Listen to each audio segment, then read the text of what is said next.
Good morning.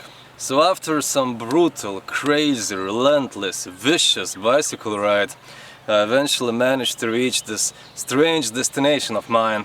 English speakers call this town Fordlândia, but I heard local Brazilians call it Fordlândia. Sounds like a strange name, especially for a town in the middle of Amazon rainforest. But it was named after Henry Ford. Same Henry Ford who was a pioneer in making American automobiles and one of the most successful businessmen of the first half of the 20th century.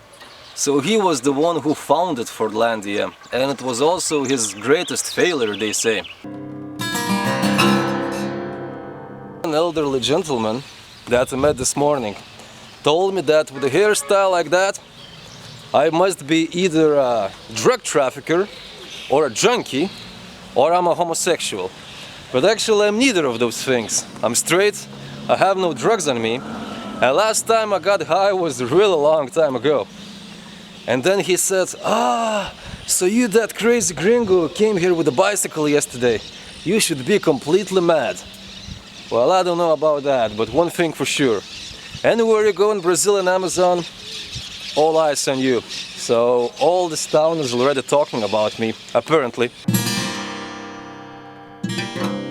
In 1920s, Henry Ford was like Jeff Bezos and Elon Musk of today, but just in one person. His companies were making literally half of the world's cars. On top of that, every single part for his iconic cars came from Ford operating business. And the only missing link in the supply chain was rubber. Because you see, cars need tires, and tires are made out of rubber.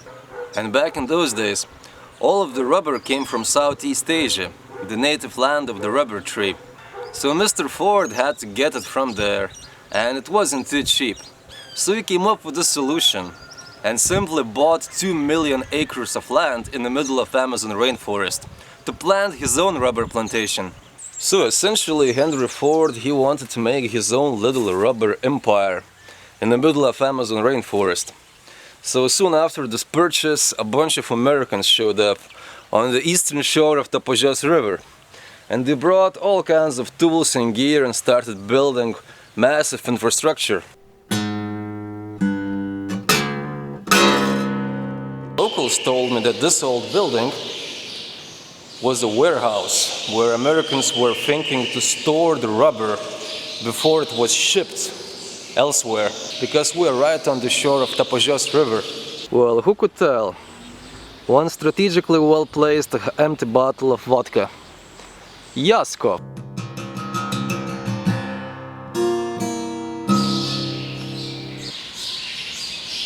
And it's probably needless to say that when Americans came, local people were completely freaking out.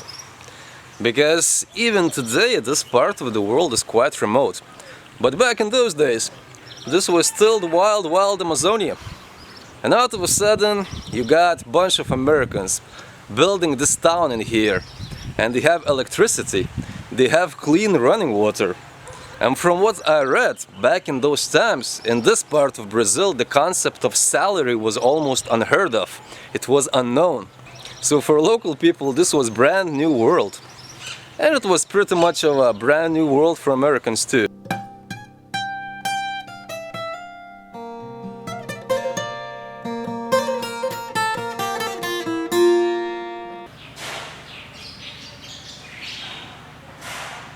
So there are a bunch of old American warehouses, and from outside it seems like everything is collapsing.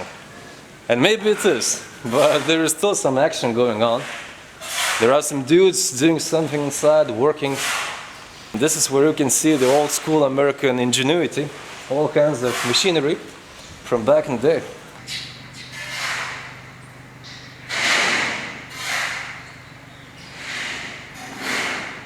And even though this is 100 years old, almost, most of these machines are still being used in here. Peerless Machine Company, USA.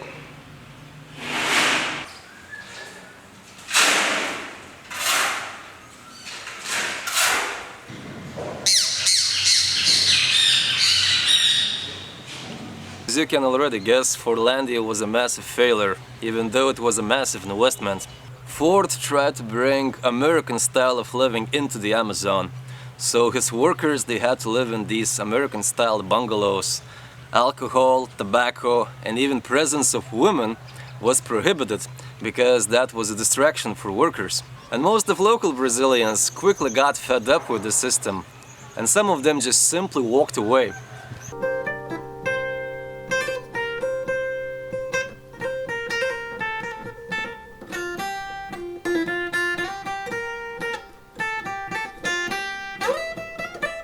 I wonder what is this building all about. It looks really fancy, and it's right at the shore of the river. I think some high officials probably were staying in this place. Maybe it was a hotel or something. Well, it's very old, but it's still looking pretty good. And I think with some major investment, many families could be living in this building. And without some major investment, many gringos could be squatting in this building. And then for some really odd reason, Americans were really trying to impose US style of diet onto the locals. So instead of fish, beans, rice and tropical foods, these workers, they had to eat such strange things as oatmeals and bread and brown rice. Porque eles queriam impor os costumes dele pra gente. Local dissatisfaction with food was so great that somewhere in 1934, a riot broke out in town's cafeteria, and scared Americans, they had to run for their lives and hide somewhere in the jungle. Foi uma rebelião muito grande que teve, chama-se a Revolução do Quero a Panela. Aconteceu bem aqui, ó. Aqui onde você está filmando a 100 metros. Eventually, Brazilian military got involved, and somehow two sides managed to come out with some kind of a agreement on food.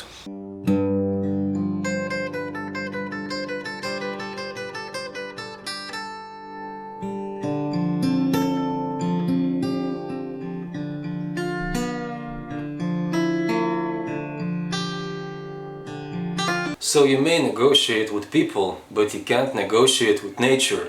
And none of these people that Ford had selected from United States knew anything about rainforest or tropical ecology. And in the Amazon rainforest, the only way for rubber trees to survive attacks from insects and diseases is to grow apart, surrounded by other vegetation, other plants. And Americans, they did exactly the opposite. They just cleared down the jungle and then they planted trees one next to another, because that seemed to be more comfortable. And that was a real recipe for ecological disaster. And just in 2 years, a leaf parasite, fungus called leaf blight, took over entire plantations. So what was the outcome? Well, by 1934, Fordlândia was completely abandoned by a Ford Motor Company. And after that, for many decades, very few people were living in this area. In fact, Fordlândia was quite a ghost town for many decades. Just now, in early 2000s, people started moving in here. And what I saw over the last 24 hours was just like any other Brazilian town, lost somewhere in the Amazon, just with this really wild and distinctive history. Não tem mais. A extração da borracha não existe mais, né? Hoje as pessoas sobrevivem de trabalhos, por exemplo, do governo municipal, que emprega as pessoas. As pessoas também aqui nessa região sobrevivem de criação de gado, né? Corte de gado, vaca de leite, cacau, banana, açaí, né? So tomorrow I'll hit the road. But for this evening I still want to explore Fordlândia a little bit. And you know, almost 100 years ago Americans brought here all kinds of things. They weren't just building infrastructure to extract rubber, like warehouses and such like. They were also trying to build something like a Midwestern US town in the middle of Amazon. So they also built cinema and a modern hospital. And today I was checking Google Maps, and there is a golf course marked on the map a little bit outside of town, obviously made in those times. So I'm really curious how it looks like now. It's just a little bit outside of Fordlândia, so I'll take a walk This will be interesting. So this is it. This is the golf course of Fordlândia these days. And I'm not joking. I'm looking into Google Maps and I'm standing right next to it. So I guess this answers some questions. Let's say, how much landscape can change over the course of 1 century? A little bit less than 1 century. Or let's say, how fast jungle can take over man-made landscape? Because this is quite fascinating. In fact, now this looks like a pretty good place for bird watching, or maybe even fishing. I think on that shore I could go and search for some snakes.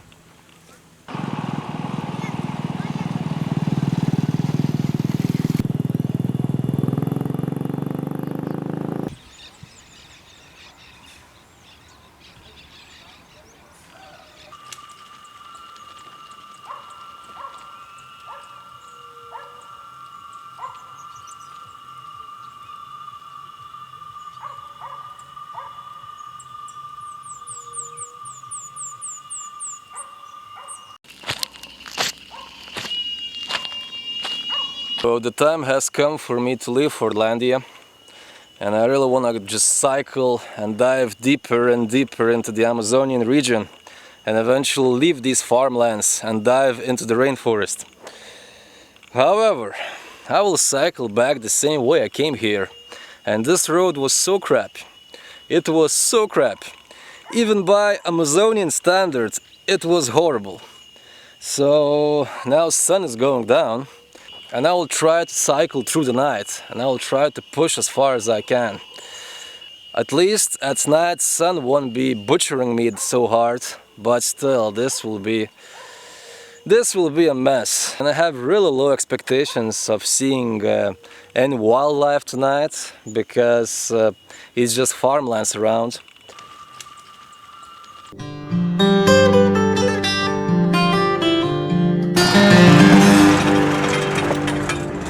So low expectations, and here we are. Yet another blunt-headed tree snake. Definitely a snake like no other. Not just that body is so thin, as a pencil or as a noodle. It also has these giant eyes. I don't know if you can see, but yeah. Beautiful.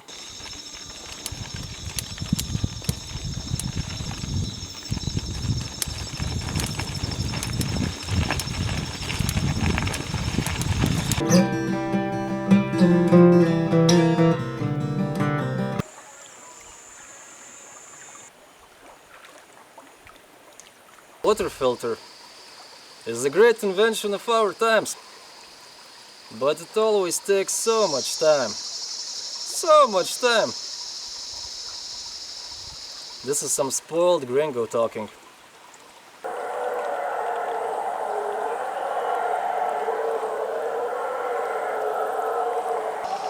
Do you hear that noise? Those are the howler monkeys shouting out there in the jungle like some demons. There's a group of them somewhere down there, and you rarely see them because it's relatively hard to get close to them, but you can always hear them. And this noise is somewhat inseparable from full Amazonian experience.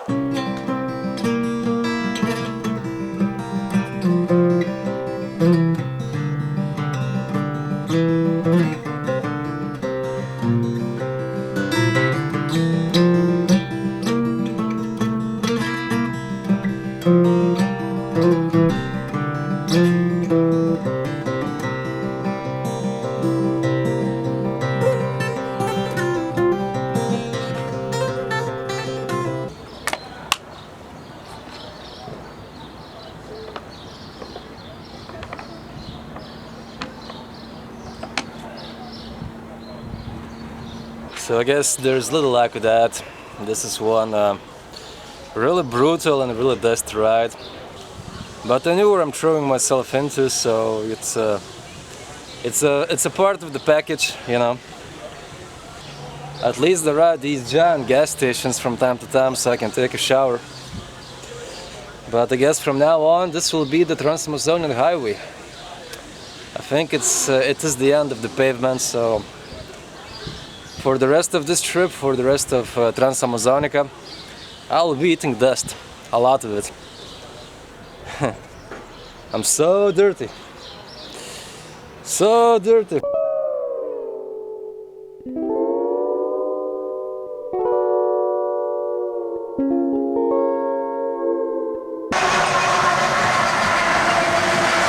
Another mad day on the road. I woke up really early this morning, and from 6 o'clock in the morning I was just eating dust because it was a stretch of road without any pavement, so I was just pushing it through the dust for about 25 kilometers or so. And then I took some rest. I ate a lot in that gas station, and now in the afternoon we have a pretty heavy rainfall. I haven't seen rain in a while, so that's a really nice change. And at the moment I'm hiding under the roof of evangelical church. I don't know, but I find it a little bit hilarious.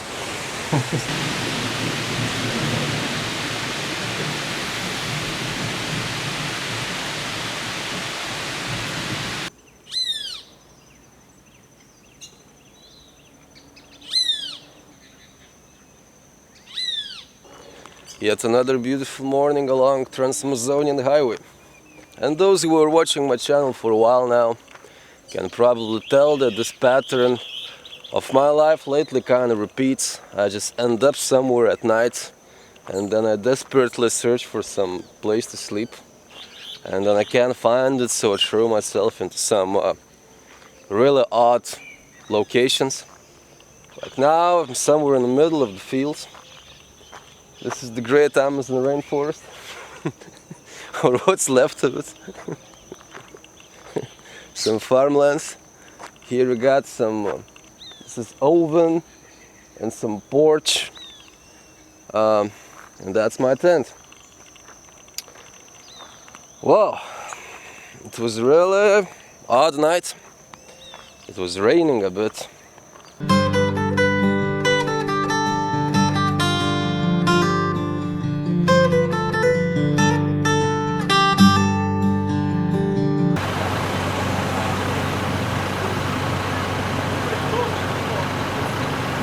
A little bit of cycling and I managed to reach this little town called Mirituba.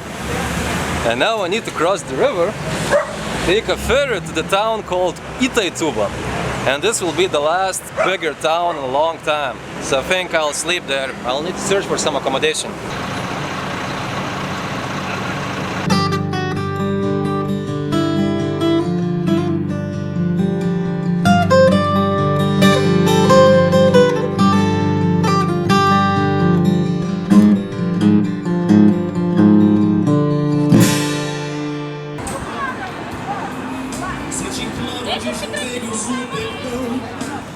After all this time, eventually I crossed the Tapajós River and I found myself on the western shore in this town called Itaituba. And when I was checking the map, you know, Itaituba looks really tiny, so I thought, oh, it must be yet another little agrarian town like many of those I've seen along Trans-Amazonian Highway, with a lot of agriculture going on and a lot of God-loving people. But this was a big surprise. Actually, Itaituba is really a lively place with a lot of action going on. Today is Tuesday, and there's music everywhere and people hanging out and cafeterias and bars open and restaurants and so on and so on. What a big surprise. And then I did my research. I read a little bit of Wikipedia and some other places, and apparently Itaituba is really quickly growing urban area with a lot of people moving in.